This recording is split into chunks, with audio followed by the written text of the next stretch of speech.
Olá, saudações, salute a tutti, salam, sejam bem-vindas, sejam bem-vindos. Sou Leonardo Magalhães e você está no canal Literatura Agora, um canal dedicado à literatura, leituras, críticas de livros, resenha de livros, comentários sobre os livros que eu estou lendo. E hoje vamos para a literatura brasileira, só que vamos para as Arábias, né? Então vamos ler aqui do Alberto Mussa, um grande autor que tem surgido nos últimos 20 anos aqui no Brasil, Alberto Mussa, e O Enigma de Kaf. Kaf, inclusive, é a letra do alfabeto árabe, inclusive o livro é organizado de acordo com o alfabeto árabe, né? Então cada capítulo tem uma letra e um contexto da cultura árabe, principalmente pré-islâmica, né? Então o pessoal que acompanha o canal sabe que eu gosto muito dessas culturas orientais, judaicas, né? Além da cristã. E já falei aqui, por exemplo, do Malbatarran. Malbatarran é aquele matemático, né, das Arábias lá, que é uma invenção do matemático brasileiro, né, que criou esse homem que calculava, né? Então já as lendas orientais e tal. E aí nós estamos indo para as Arábias, né? A Arábia falando da poesia pré-islâmica. Inclusive o Alberto Mussa, ele se dedicou a estudar o árabe para traduzir esses poetas pré-islâmicos, né? Ou seja, então existia toda a cultura ali antes do profeta Muhammad, né? Criar ali a religião muçulmana, né? O Islã, mas já tinha toda uma poesia oralizada, né? Ou seja, era passar de pai para filho, né? Ali nas conversas, nos causos ao lado das fogueiras. Então, assim como no norte da África, tem toda a cultura berbere, né? Nômade, em que essas famílias, esses clãs, essas tribos, né? As suas rixas entre as tribos e tal, tudo isso aí é um movimento pré-islâmico. Né? Tanto é que quando o profeta Muhammad trabalhou ali para unificar essas tribos, foi justamente uma religião que unisse todas, né, todos os clãs, todas as tribos, né, para acabar com essas rixas que tinha entre elas, né. Então vai mostrar que a história desses poetas, né, principalmente 10 poetas, inclusive é organizado pelo próprio Alberto Mussa, uma tradução, né, se eu não me engano aqui, para a Tabla, né, em que ele vai contar a história desses poetas, né? E como é que eles trabalham essas metáforas do deserto. Então são grandes narrativas.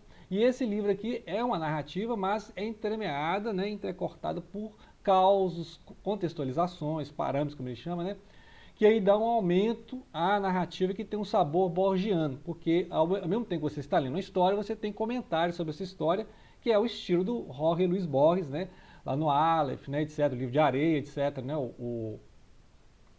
ficções, etc., são as obras do Borges que aqui e que também tem aquela história de falar dos árabes, né? O Borges gosta de falar da Kabbalah, das histórias judaicas, dos rabinos e das histórias das Arábias, né? Então, mesmo aquele estilo ali das Mil e Uma Noites, que Mil e Uma Noites foi compilado durante a Era de Ouro do Islã, mas são muitas histórias pré-islâmicas, ou seja, história dos berberes, dos nômades, os povos do deserto, né? Que estão na Península Arábica até ali o norte da África, Egito, né, etc. Então, e até as montanhas da Pérsia, né? Lembrar que a Pérsia se estendia até ali onde é o Afeganistão hoje, e Paquistão. Então, assim, a extensão de território impressionante. O Império Persa, né, que era ali de onde a Turquia até, ou seja, do Egito até onde hoje é Afeganistão e Paquistão, né? Então, inclusive até hoje falam ali, né, o dialeto farsi, né, que é o persa, que é a região que é o Irã, o Afeganistão e o Paquistão, norte da Índia, né? Então é interessante que ele vai fazer esse mergulho mesmo, né? Histórias pré-islâmicas. A história basicamente descobriu o enigma de Kaf, que é esses poemas, né? Lá tem os poemas suspensos, né? Inclusive a Kaaba, que é onde tem esse templo, onde um meteorito, né? Um meteorito caiu e ali ele é reverenciado como uma pedra sagrada, né?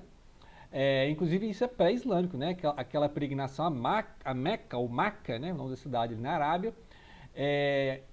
Naquela época, na época pré-islâmica, né? Ou época da ignorância, não tinha o monoteísmo ainda. Então era um politeísmo, várias tribos tinham seus deuses, né? Então a Kaaba era cheia de deuses.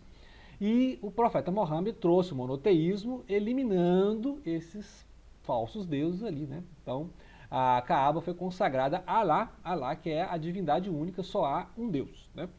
E aí ele vai trabalhar justamente a transição, né? A transição, a gente conhece mais o período islâmico, né? Porque aí, pelo Corão, ou Corão sagrado, foram unificadas essas tribos e formou a época de ouro do Islã, a expansão do Islã, norte da África, até chegar na Andaluzia ali, né, onde é a Península Ibérica, onde é hoje a Espanha e Portugal, que a gente sabe que teve ali uma colonização mourisca, né, inclusive vou dar dica de leitura, é mais um dica de leitura apresentando o livro, e depois eu vou fazer uma parte de enredo, né, assim, para não vou estragar a experiência, né, que o livro é isso, é uma narrativa do poeta, né? E aí aqueles poetas malditos já tinham, né? Poetas que eram renegados pela própria tribo, né? Então tem a história desses poetas que eles eram muito infiéis, roubavam a mulher do próximo, né? Então roubavam o camelo do próximo. Então é interessante assim. É das Arábias, né? Como dizem, é uma história assim que baseada nesses contos arabescos, né? Esses contos assim até fantásticos, mas é uma história muito simples. É uma história simples de estamos procurando, né? O narrador está procurando este poema desses poetas que têm esses poemas que vencem concursos, né, de poesia, podemos dizer assim, tem esses poemas suspensos que eles são ali bordados a ouro e suspensos nas laterais da Caaba, né, que é um templo. A Caaba não é a pedra, né? A pedra sagrada fica nos ângulos, depois você dá uma pesquisada aí. A pedra fica nos ângulos da Caaba, que esse templo é oco, né? Acho que o templo é oco, por dentro ele é um templo mesmo, né? E aí aqueles tecidos bordados, né, que ficam pendurados ao redor da Caaba, na época, né, pelo menos quem entendia isso, tinha esses poemas suspensos, né? Então a Kaf. E o interessante, você vai aprender um pouco de árabe, né, que vai explicando o alfabeto, então o enigma do Kaf, né? Então, não vou dizer ainda qual enigma que é, obviamente não vou dar spoiler do livro, e aí vou terminar de ler para fazer o resumo do enredo, né? Aí vamos pontuar aqui os personagens e tal. Primeiro eu estou falando que existe esse livro, né? É interessante você conhecer essa cultura pré-islâmica e vou dar umas dicas aqui agora de outras obras. Ah, claro, né? Claro, tem que falar de Mil e Uma Noites, só que isso aqui é uma adaptação bem básica, né? Vamos dizer assim, infantil juvenil, que é algumas histórias das Mil e Uma Noites. Lembrar que se você pegar Mil e Uma Noites toda, é uns dois livrão assim, né? Duas bíblias, porque são essas histórias Mil e Uma Noites que a Sherazade conta lá para não morrer, né? Então ela vai enrolando. O cidadão quer eliminar as noivas, as mulheres, né? Ele sofreu por ser infiel. Então ele dorme com a mulher uma noite e ela é eliminada, né, sumariamente e tal. Aí a Sherazade arruma uma forma de passar ilesa, né? Ela vai contando história, quando chega no clímax da história, tipo um folhetim, né? Aí dá aquele gancho pro próximo episódio, né?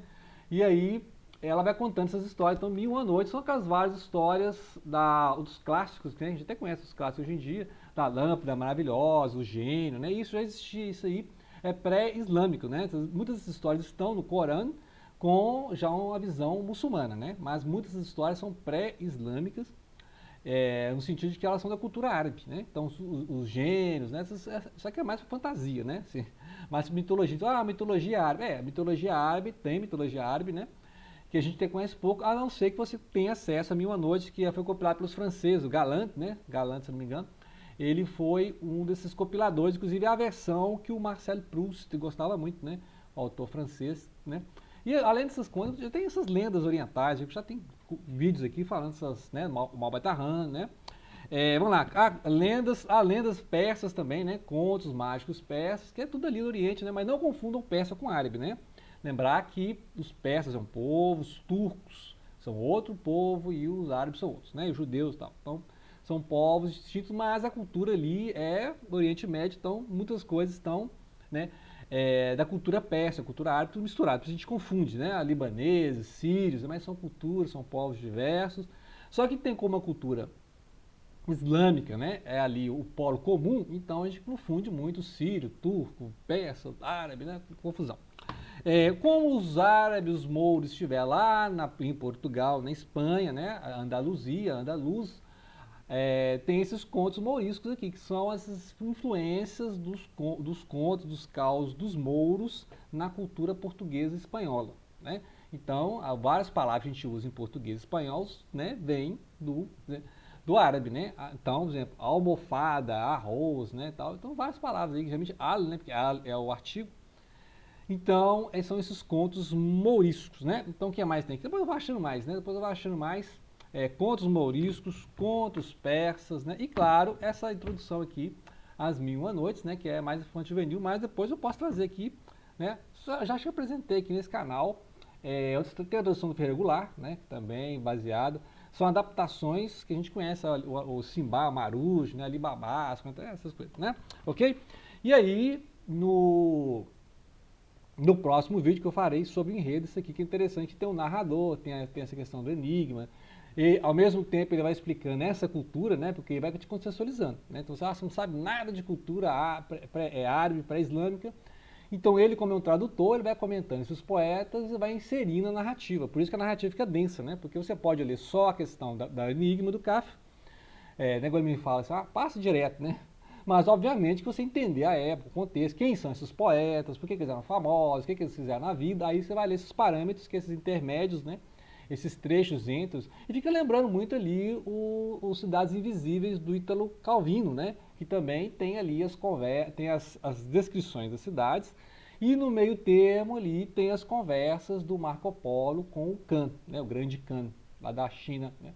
O Império Mongol.